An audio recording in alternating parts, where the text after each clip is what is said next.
to Dr. Roxanne Harde's distinguished professorial lecture. I Knew What I Missed, Nostalgia and Resistance in Indigenous Children's Literature. This lecture is one of Augustana's special traditions. It celebrates the extraordinary accomplishments of individuals, those who have been promoted to the senior-most rank of the Professoriate, but it's also a celebration of faculty scholarship, of teaching, and of interdisciplinary engagement with faculty colleagues, students, and members of the community. These are all core values here at Augustana. They're in fact central to our mission as a public liberal arts university. So I'm very proud and pleased to be here. But it's also my job this evening to talk a bit about Roxanne. What to say?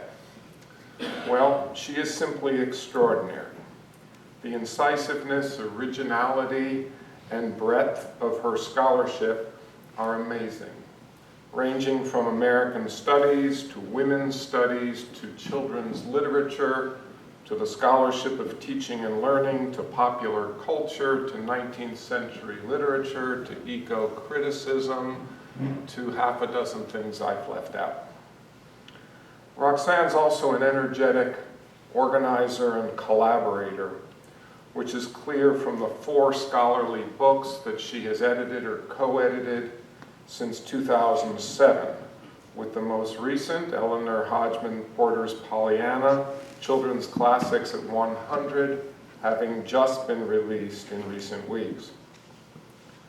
Roxanne brings the same energy and the same organizational skills to the kitchen. She is a master of the dinner party, always arranging with great care the right combinations of guests and the right combinations, and never just one soup or one main dish or one dessert of sumptuous food. Her skills in the kitchen are as amazing as her skills as a scholar.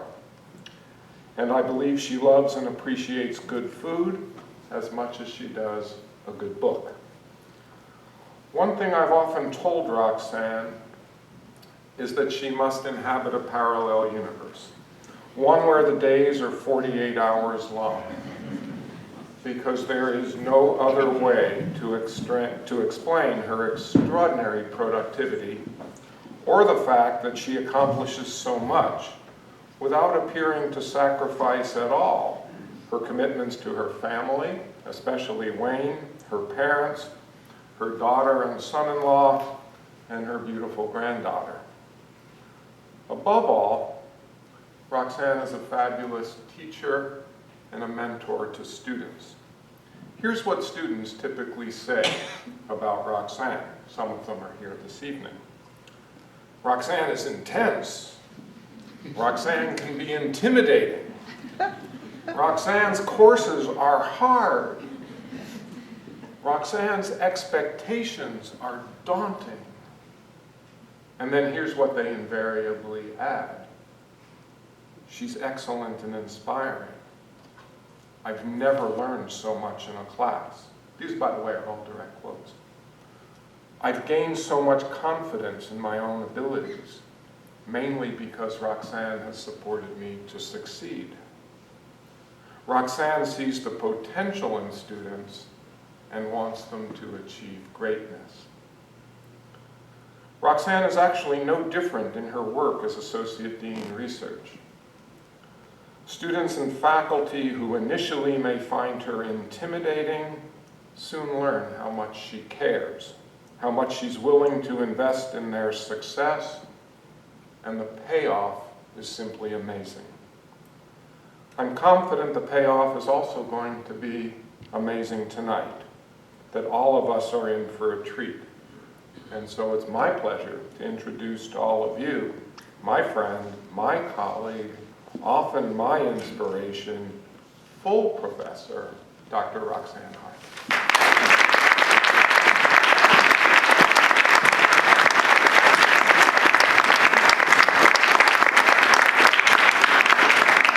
I have no idea how to follow that. Thank you, Ellen. I want to thank everyone for joining me here this evening. It means an awful lot to me to see all of you here, students, former students, my family, my beautiful daughter, and friends, and my colleagues. You folks have set the bar pretty high here, and frankly, I hate presenting to you more than anybody else in the world. But here we all are, so let's just get going. I want to thank Michelle Pratt. I don't think she's here, but she organized a lot for me, and that's been wonderful. And Alan and Kim, your support in the whole promotion process and in my day-to-day life as a member of Fine Arts and Humanities and as Associate Dean. So thank you. So tonight has been a long time coming, and I want to take you through some of the landmarks on the path that led me here. And then I'm going to present some of my new research project on Indigenous children's literature. Alan's listed all the other stuff that keeps me busy, so we can talk about that later. But for right now, it's about this.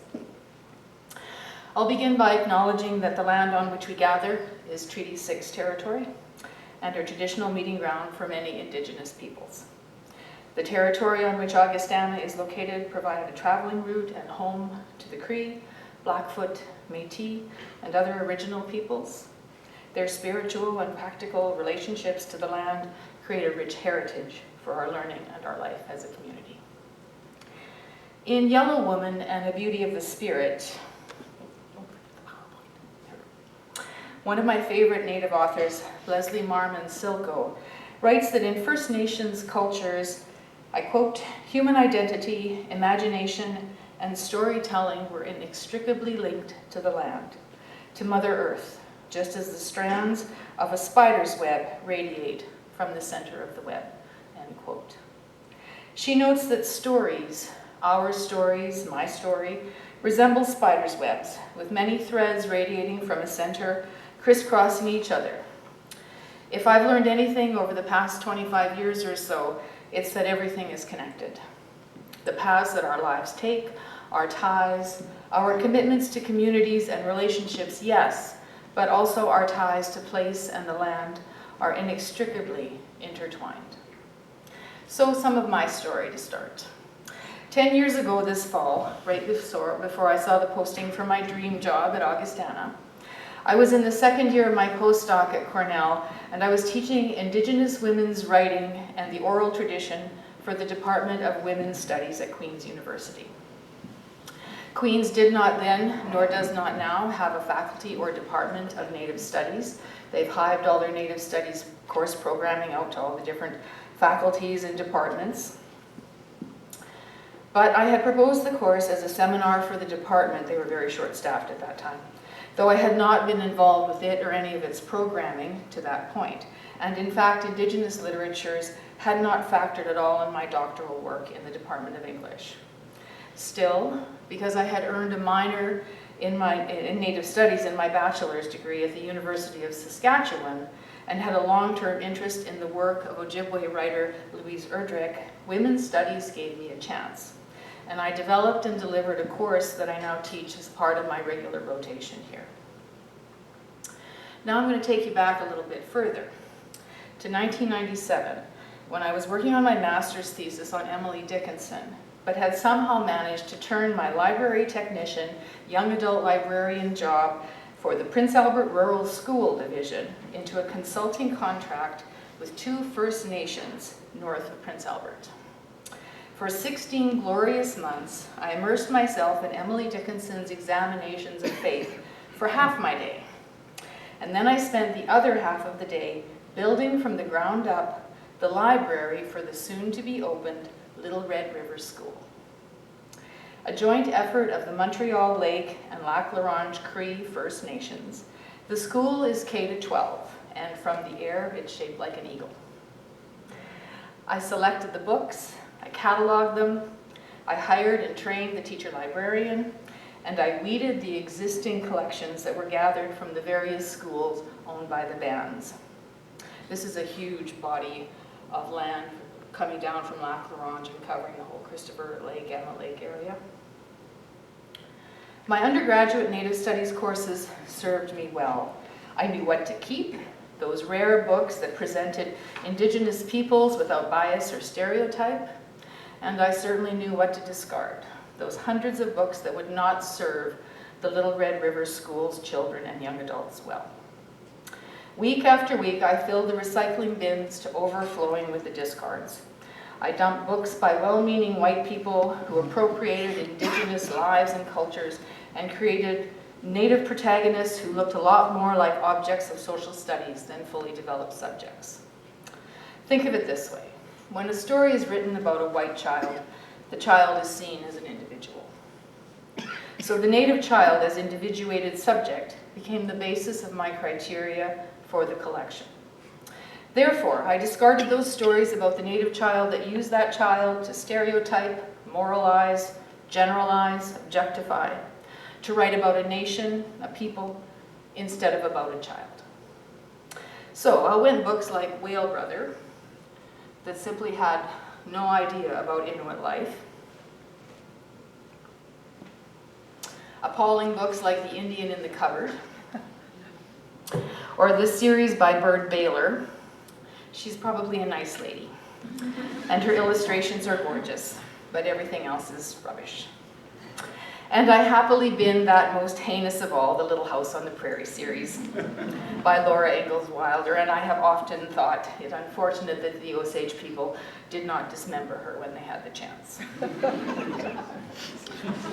In order to build the library, I spent dozens of hours online and on the phone tracking down appropriate materials. A major help was Doris Seal and Beverly Slaypin's Through Indian Eyes, the Native Experience in Books for Children, published in 1987. And everything being connected, because there are First Nations people in my extended family, I had long looked for good books with Indians in them to read to my daughter. Some of the books on her bookshelves were books I kept or acquired for the Little Red River School. And some of those books were by cultural outsiders. I'm not all that biased, actually. By what Claire Bradford, a really good post-colonial critic in children's literature, terms settler society texts. One good example is the work of Canadian children's librarian, he's from Saskatoon, Peter Evanson. Erin, you'll remember some of these books. Through the 1980s and 90s, he published several picture books focusing on everyday issues in contemporary children's lives, and most have Native people in them. Titles like Red Parka Mary, Jen and the Great One, Cookum's Red Shoes, and Kyle's Bath.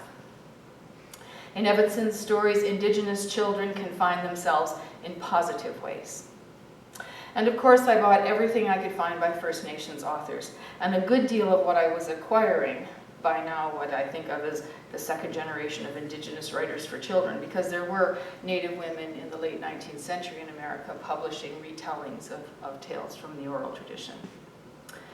Most of those stories that I was finding early on were grounded in the oral tradition.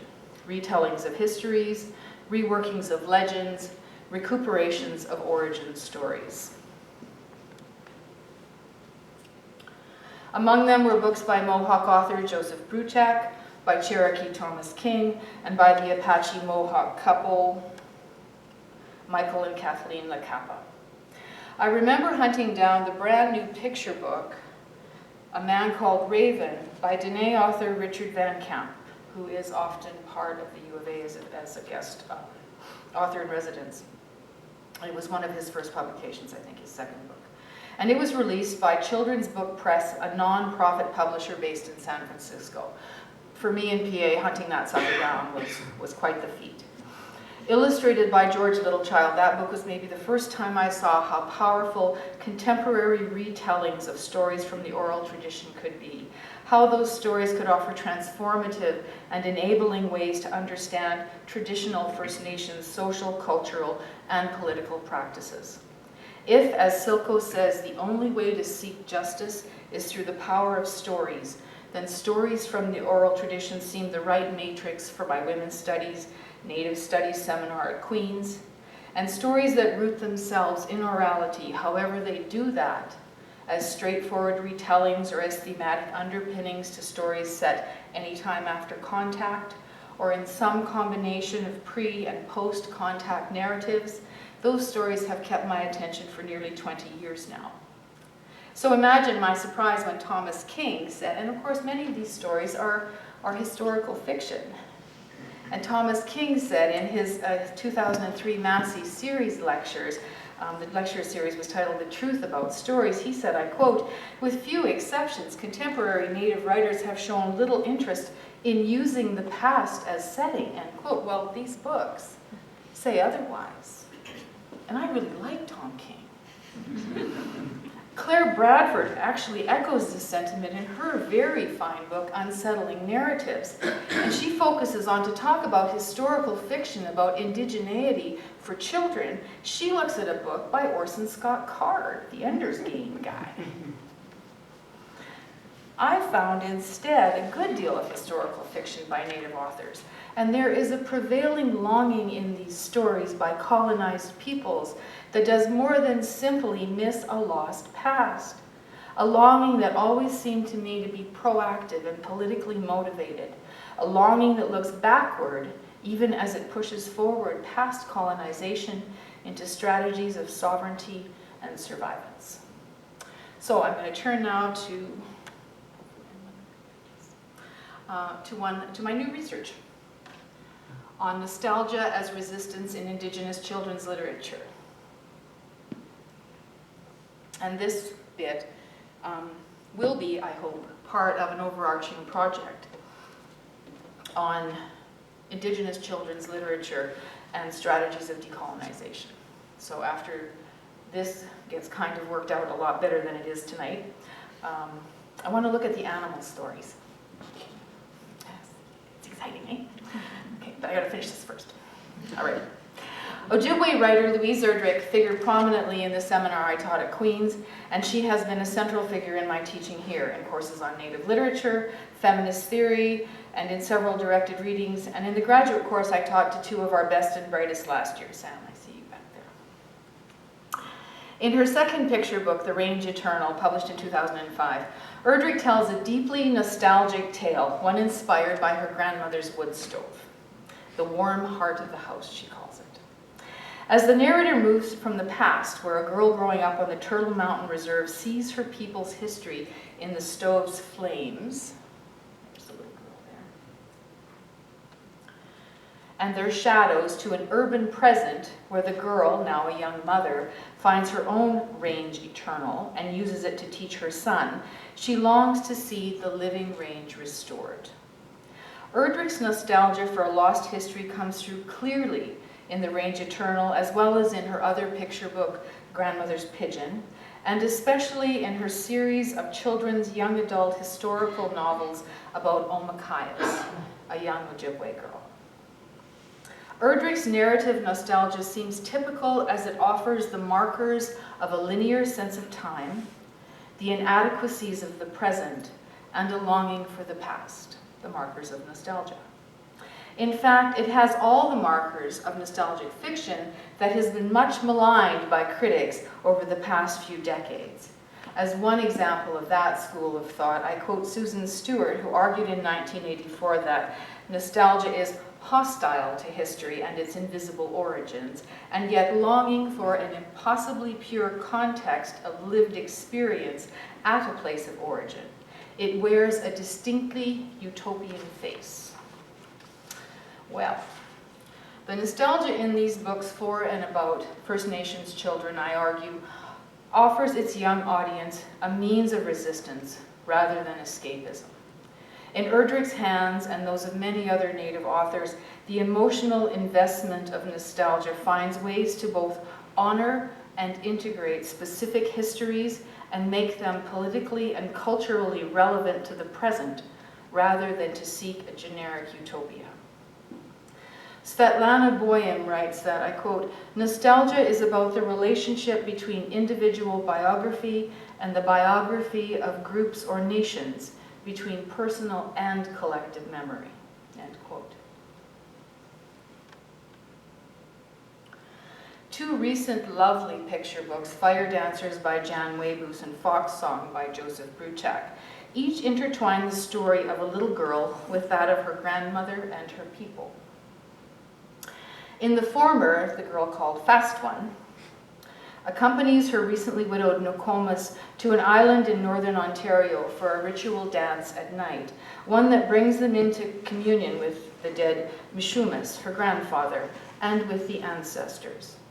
In the latter, Janie, this is Fox song, missing her great-grandmother, relives their time outdoors, harvesting birch bark to make baskets, and checking on the maple trees they've tapped for syrup. After her grandmother dies, the little girl retraces their steps, then sings the morning song they used to sing together while a fox watches. These stories may begin with an individual child missing a dead relative and her nostalgic yearning for that past, but their overarching themes are national in both their emphasis on right relations with the land and appropriate behavior on sovereign territory, and in their reclamation of spiritual and practical traditions. A little closer to home now. In the hands of Cree author Larry Lowy, he's from northern Alberta, and then later I'll talk about Salish author Nicola Campbell from northern BC. Nostalgia for a lost past becomes a looking forward transposed over a looking backward, and looking or seeing is key in these texts. In As Long as the Rivers Flow, Lowy draws from his experience as a residential school survivor, but he doesn't discuss his time in the institution. Instead, he tells the story of his last few months with his family, at their winter home where he and his siblings rear a young owl their father found, and the time at their summer camp, harvesting and preserving their winter food supply of plants and animals. At one point, 10-year-old Lawrence helps his grandmother gather the roots and herbs that comprise her medicines, making sure to offer tobacco to the earth to give thanks for the bounty. They also kill a grizzly bear with a .22, which is no small feat. When they return home, his mother tells the children that they will be taken away to the school soon, as Lowy weaves together the story of the rescued owl and the theme of freedom. When the cattle truck hauls the children away, I quote, "All Lawrence could see was the sky." And the final image in the story, this is the cattle truck picture. The final image in the story shows Lawrence embracing his siblings, turning his gaze inward to them. The story and images thus connect him to home and community, even as he is being removed. And if we follow his gaze, remove him from his present and near future, and beckon toward the freedom that will be his once again. The final image in the book, after Lowy, after the story is done, we have this picture of him with his siblings. The book closes with a picture of their owl flying freely after all of these family photos of the Lowy family when Larry was taken away in 1944. Similarly, in her paired picture books, Shishi Etko and Shinchi's Canoe, Campbell emphasizes the ways in which the child protagonists see themselves and their traditional way of life. Jennifer Ladino argues that nostalgia should not be dismissed as inherently conservative, because it can be a mechanism for social change, a model for ethical relationships, and a motivating force for social and environmental justice. Shishi Etko, whose name means she who loves to play in the water, is a little Salish girl enjoying her last summer at home before she's taken away to residential school. Campbell begins with a headnote, and it's actually a lecture. And it's the only didactic part of these two books, these twinned books. She has this incredibly didactic headnote, and then we have this great story. So she says that about the little girl's people who have always lived in North America, hunting, fishing, and gathering traditional foods and medicines, making their own clothing and building their own houses, making their own rules, and taking care of their traditional territories. End quote. Campbell's introduction clearly is meant to be read to children as a lead-in to the story. She writes that Native children were loved so much that the whole community raised them together. For a long time, the Canadian government believed that Native people were uncivilized and made laws forcing Native children as young as 4 to go to residential school to learn European culture and religion. Parents were put in jail if they didn't send their children to these schools. Can you imagine a community without children? Can you imagine children without parents? End quote. This is not a good bedtime story. Ending at the point where Shishi Etko rides away in the back of yet another cattle truck, the narrative refuses to imagine those things. And I think this is the crucial part of this first book, because it precludes description or discussion of the school and focuses on the child in her place. It ends with this passage and image. At home, the cattle truck that gathered children waited. Shishi Etko picked up her bag of memories, a pinch of tobacco for offering, then went out the back door to her favorite place beneath a great big fir tree. She placed the tobacco at its base, then tucked her bag inside its roots. Dear grandfather tree, please keep my memories and my family safe. I will be home in the spring. End quote. Campbell continues the narrative in Shin-Chi's Canoe, in which Shishi Etko and her little brother spend another wonderful summer with their family, often badgering their father to make them their own dugout canoe, and then are taken to the school together. Only this time we go inside the school. In this book, Campbell makes clear that this is one of the bad schools she describes in her introduction. The text itself says, for half a day they worked, the other half they went to school. The children were never given enough food, end quote. Campbell mediates the poor treatment of the native children with subplots in which Shin-Chi slips away to the river quite often and has adventures with a friend. They steal food. They steal something that they think is going to be sweet and tasty, and it's olives, and they're quite horrified. Where Shishi Etko left her medicine bundle at home, though, when she was taken away, Shin-Chi brings with him a tiny canoe his father carved for him. He holds it at night for comfort. The sweet scent of cedar, the text says, smelled just like his dad. And I suggest these small actions show steady resistance to the pressures to conform to European culture.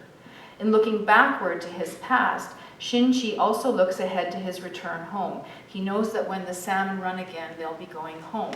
And the cover of the book, right here, shows him floating the little canoe downriver, so that by the time he gets home, the salmon will be running and the canoe will be home too. When they do go home at the end of the second book, the children find their father carving them their very own dugout canoe, end quote. These texts are educating settler society children about the residential school system. That's true, it's clear, it's wonderful, it's totally important. But I think they're also engaging in a much more nuanced set of suggestions for their young Native readers. They tell them that the schools have irrevocably changed their home, family, and culture, but they also tell them that they can go home again in some way or other. They can reclaim their spiritual and practical traditions and re-engage with their traditional territories. I think the key moment in each of these books comes right before the children are taken away. Like Lawrence and Loyi's book, Shishi Etko and Shin-Chi pause to see their homes in ways that emphasize their connection to the land and all of its inhabitants. In the first book, Shishi Etko looked at everything, tall grass swaying to the rhythm of the breeze, determined mosquitoes, working bumblebees. She memorized each shiny rock, the sand beneath her feet, and she's very attached to the water. In the second, Shin-Chi looked at everything, the mountain with the trail that led to the caves, the deer in the field by their house. He memorized every fishing spot, the place where he caught the great big frog. Campbell's narrative and Kim Lefebvre's illustrations, and some of you may know Kim Lefebvre as a leading Canadian illustrator of children's picture books. His Amos's sweater is seriously the funniest picture book I've ever read. It's a goat who needs a sweater. These illustrations could place these children in any part of the more than 100-year history of the residential school system in Canada. The narrative and illustrative indeterminacy might set the stories early in this history, but it's hard to tell. Campbell's head note to Shin-Chi's Canoe looks both back and ahead as she notes that, I quote, residential schools resulted in a devastating loss of Native traditions, languages, and cultures. The effects of the residential school system continue to hurt Native people. It is said that it will take 7 generations for our people to heal, end quote. Boyum argues that reflective nostalgia does not follow a single plot, but explores ways of inhabiting many places at once and imagining different time zones. It loves details, not symbols." End quote. The details of Lefebvre's artwork both imagine and inhabit many places. Those details, you can see with that family, offer what could be a Salish family in 1910, a Cree family in 1940, or a Chippewa family in 1970. But both artwork and narrative offer Indigenous responses to the residential school system that counter the harm and set a foundation for healing. And foundation is key here, and in one of Lydia's talks this week, she talked about the triangle, and you can see here that the broad base point of the house, that this is a stable, loving family. This isn't going away, even though the children are being removed. Like Loyi and Campbell, Louise Erdrich uses the longing for all that has been lost in ways that show Native children how to understand their collective history and how to use it to form identity and means of resistance. Before moving to Kingston, we lived in Prince Albert, a city of 35,000 people with a Native majority. So I love it that both of Erdrich's picture books take care to place a historical moment in a contemporary urban setting and in the hands of children, and thereby offer a story for urban Native children. There's a whole lot of them. I'll start with Grandmother's Pigeon. In this picture book, a seemingly ordinary grandmother sails away on the back of a congenial porpoise to tour the world and see Greenland. She leaves behind a room chock-a-block full of treasures, among them a stuffed pigeon and its nest. When Mother picks up the nest, the eggs begin to hatch. The windows are shut, but the stuffed pigeon, who, I quote, usually wore a sad expression, looked very pleased with itself. Young readers are encouraged to embrace the narrative's magical realism as the children in the story care for the three hatchlings, feeding them, I quote, a food that resembles pigeon's milk. The family calls in an ornithologist who identifies the squabs, that's the word for baby pigeons, as passenger pigeons. This is what the story says. Once upon a time, these birds were so abundant that they traveled in flocks that took 3 days to pass overhead. 300 million birds per hour.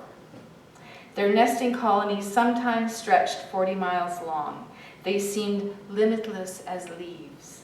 The lesson they teach is this: nature is both tough and fragile. Greed destroyed them. They were killed for food by the millions, and their nesting trees were burned. The last known pigeon, whose name was Martha, died in 1914 in the Cincinnati Zoo, end quote. After being plagued by scientists and reporters, the family discusses the pigeons, who are all boys. Father thinks they should be studied, but then he looks at them. He really looks at them. Their expressions were dull and weary. They didn't hop about or ruffle their feathers. They didn't gurgle, hadn't the strength to coo.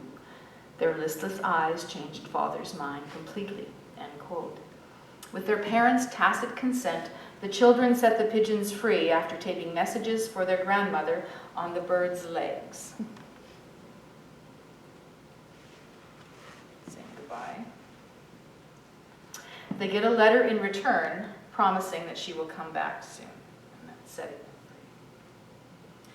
In the imagined past, history and nostalgia, Christopher Shaw and Malcolm Chase negotiate between the view of nostalgia as an appropriation, a cultural phenomenon that told us about the present through its falsification of the past, and as an encounter with the past which is represented in the present through activities and practices, through ritual and ceremony, and through ideas and beliefs.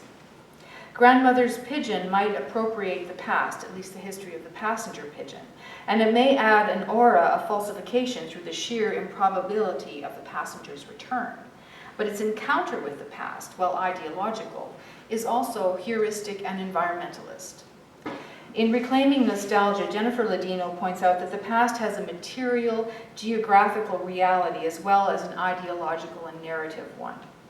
If nostalgic longing takes nature as an object, then there are material components that must be accounted for, even if those components have been altered over time.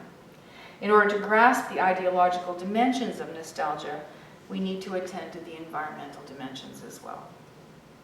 Grandmother's Pigeon looks to the natural world and accounts for its material components, first with the species destroyed by imperialism. And while the book insists on an emotional investment in the lost passenger, the squabs stand in for a missing and beloved grandmother, and they are lovely in these paintings. It also precludes their magical return. The 3 young pigeons are all male.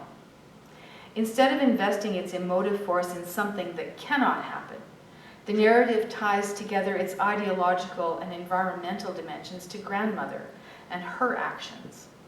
When she writes, she exhorts the children to take good care of her stuffed pigeon, implying that more miracles may be at hand. And those miracles may come about through her connections to the natural world in the present, the porpoises and whales that give her rides.